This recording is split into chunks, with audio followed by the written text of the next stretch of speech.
What's up, guys? I'm back with another video, and today, man, we're gonna be checking out the top 10 badass character introductions in anime. Now, we all know, bro, character introductions are important because it decides whether or not we're gonna like them. Like, you know what I'm saying? Cause like, let's take Demon Slayer, let's take Zenitsu for example. We all know his character introduction. We were already like, oh my god, bro, he's gonna be the coward of the fucking team. You know what I'm saying? He's gonna be one of those. But like, you know what I'm saying? Character introductions are extremely important. You know what I'm saying? But anyways, y'all, thank y'all so much for the support I've been getting recently, man. We're at 520 subscribers. That is insane. Y'all are growing the channel so incredibly fast. And let's get to this 1K before the end of this year, bro. That's the goal. Hopefully we can reach it, and that'll be all thanks to you guys. But anyways, y'all, hit that sub button if you're new to the channel and you enjoy the content. Hit those likes. Let's try and get 5 likes on this video, and most definitely turn on the noti bell so y'all can get notified whenever I drop a video, man. But anyways, y'all, let's get it. Don't forget to like, share, subscribe if you're new. Let's get right into this video, man. First impressions matter. That much we know. And for an anime character to have a legacy in a show, their introduction is probably one of the most important things. A good debut can help a character hit the road running, while a flat one can doom a character to mediocrity unless something magical happens in the long run. Today, we'll be having a deep dive and looking at the top 10 most badass character introductions in anime. We could say that these characters have had some of the best debuts, and I think that the way they debuted did wonders for their popularity moving forward. But before we get going, I'd like to encourage you to like and subscribe to the channel. It helps my channel grow, and it will only take you less than a second. Let's try to hit that 1 million subs milestone together. Oh shit. What the fuck? What the fuck? He sent them back. For those of you who love Japanese history, the name Hideyoshi should ring lots of bells. One of the most legendary figures in the Sengoku era, just a tier below Nobunaga, deserves nothing less than a grand debut. Thankfully, Sengoku Basara gives him just that. This is one of the surprisingly badass introductions in anime. Standing atop a hill with practically no one else but himself, he bravely stares down armies out for blood. Then the arrows come, and he reflects them with nothing but his outstretched fists. Yep, that just happens, and it's a surreal sight to see. What an introduction. Hideyoshi is the only person who doesn't use a single weapon. All he needs are his fists and strength, and in the war-torn era of armies and military, you don't get any more badass than that. That's crazy.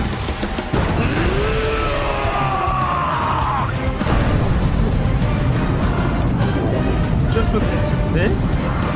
What the fuck? Okay.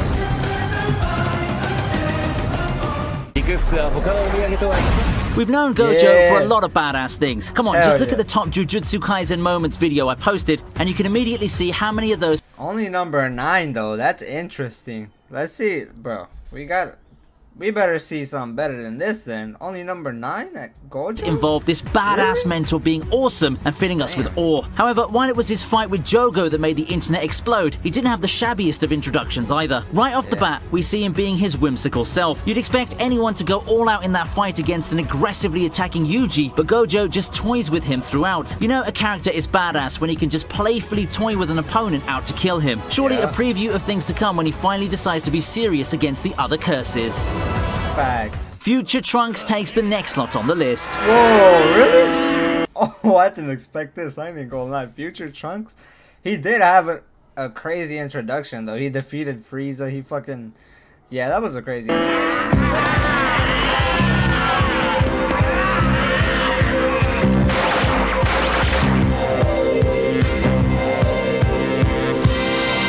Character from the future coming back to change the past storyline's been done a lot in anime already. However, among such instances, few characters could come back and make an impact as big as Future Trunks did. Future Trunks arrives to warn the good guys about the looming bad future featuring the androids, and he comes face to face with Frieza and King Cold. Remember Frieza? Remember how much trouble he gave the good guys? This must mean there's an epic battle ahead.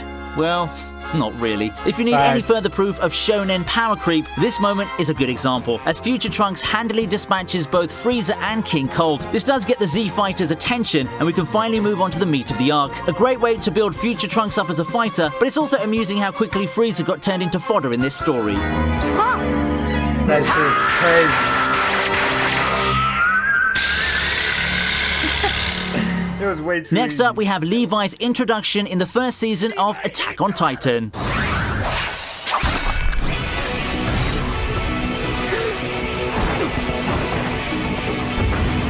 He looks sick already. With how many highlights Levi has, it can be easy to forget where it all began. So here, let me give you a refresher course on the epic introduction that he had way back. Like a blade that rends despair, Levi comes in from the sides and showcases some top-tier Titan slaying action, the first of many that he'd commit to in the series. I think that what makes this moment so cool is the music. It just works so well having it blare while he slowly analyzes and breaks down the invading Titans with his team. Hanji joins in on the party too, but we all know who the main star of the moment is now, don't we? Spinning through the air and finishing the last Titan with an air of cool ruthlessness, Levi shows us how you introduce humanity's strongest soldier. Bro. What the fuck? He's crazy.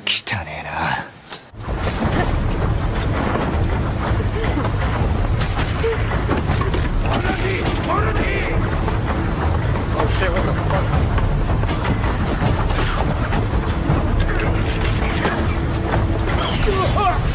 Sword of the Stranger wastes little time in introducing its primary antagonist, the invincible wall, and the all-powerful storm that our protagonist must overcome. In the movie's early moments, we see Luo Lang take on an entire squad of bandits in one of the best character-establishing moments in action movies. It's not a battle, but a slaughter, as Luo Lang, the Ming's master swordsman, makes easy work of the bandits. The numbers game never really mattered, and it's all quality over quantity in this massacre. Just seeing this moment live made me curious in anticipation of what's to come with this master swordsman. How would our heroes overcome him? Or would they even be able to? Those are some questions that a badass character introduction makes you ask, and I'd say that Luo Lang's introduction in the movie did an awesome job at building hype for the character. Look at that, he's crazy.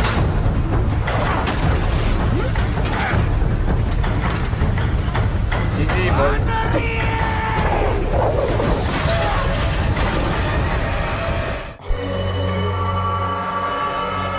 He threw a whole ass sword as a tomahawk, bro. He said, fuck that.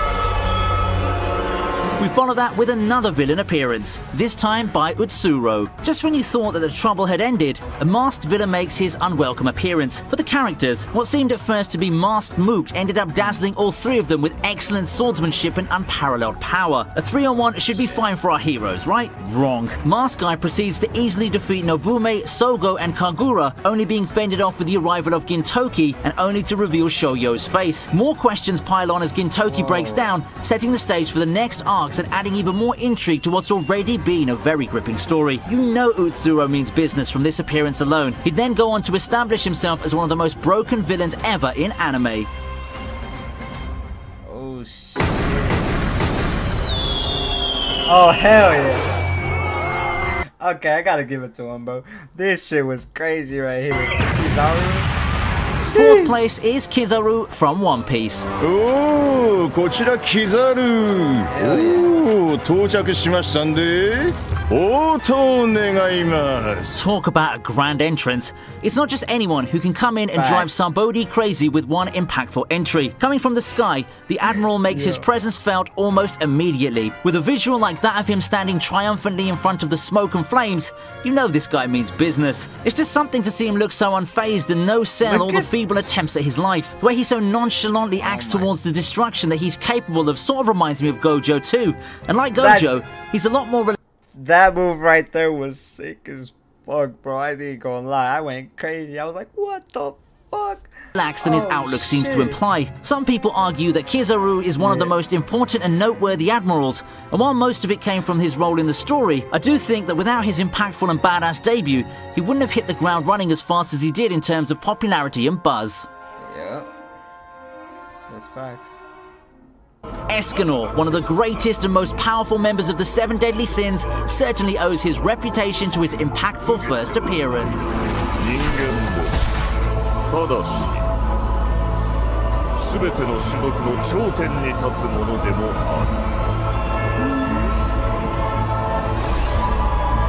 If I were to show a non-fan a picture of the 7 deadly sins and make them guess the most overpowered one among the bunch, I think that not a lot would pick the big, goofy-looking guy with a mustache. However, Escanor proves that appearance isn't everything, and that far more important than appearance is a strong first impression. Even the initial impression for Escanor seemed like a flop at first, with him being knocked out quite easily at the hands of Galland. However, morning comes and Escanor shows off his true form in one of the most badass turnarounds you'll see in anime. He then proceeds to do Escanor things and straight up destroy Galland in one hit. Talk about a strong first impression that quite literally came out of nowhere, right? Sunshine. That's crazy. That's actually crazy.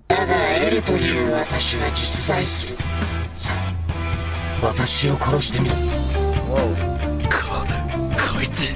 For me, how bad a character's introduction is shouldn't just be determined based on the physical destruction or the special effects that come along with it. It should be memorable, and it should be impactful. So despite not having him flex superpowers or come heralded by lightning and earthquakes or anything of the like, L's introduction makes such a large impact due to his showcase of deduction skills. He first appeared in the series after baiting Light to kill a wanted criminal in live television. His daring and quick resolve showed that he'd indeed pinpointed Light's location and had an idea of how the murders were being carried out. He quickly proves that he's highly intelligent and that he'd catch up to Light Yagami. To face off against a genius like Light Yagami, someone truly remarkable had to enter the stage. And what better hope to face off the inscrutable intellectual power and morals of Light than the nondescript self-absorbed L. Oh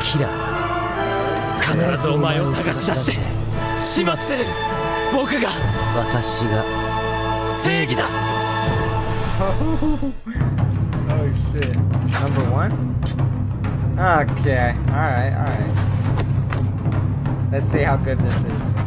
Finally, we close with who else but Madara. Madara has been so tied with Naruto's lore ever since the story started taking a more serious turn. A legendary figure known to be responsible for so many of the things that shaped the world until now, and his power was a thing of legend. Now, at the climactic arc of the story, that power was about to be unleashed. Such was the hype surrounding Madara, a character who deserved to be the ultimate test, the ultimate villain in a story like Naruto. Considering the hype surrounding him and how relevant he is in the grand scheme of things, a glorious introduction is the least of the requirements, and Kishimoto simply hit a home run with his introduction. I know one-man army entrances are a dime a dozen in the world of anime, but seeing Madara live up to the hype was just a thing of beauty for me. And the good thing about this is that the momentum from such an amazing debut carried over into his subsequent battles, with him just being unstoppable. Heck, Madara himself became too powerful for his own good, so he had to be written out.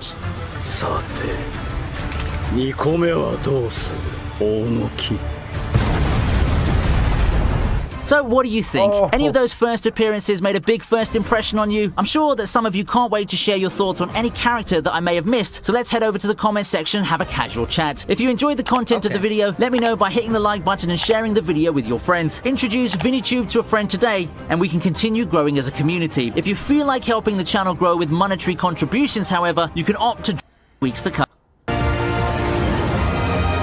That was insane, bro. I ain't gonna lie. Those were some badass introductions. No cap, bro. That was a good list, let's be honest. But anyways, man, that was top 10 badass character introductions in anime, bro. Thank y'all so much for watching this video. I appreciate y'all so damn much. Like I always say, man, this means so much to me. Hit that sub button, bro.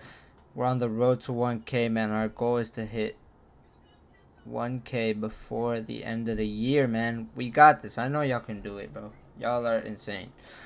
But anyways, y'all, turn on the noti bell so y'all can get notified whenever I drop a video. Don't forget to stay positive, stay healthy, and keep that strong mentality, man. I'm out.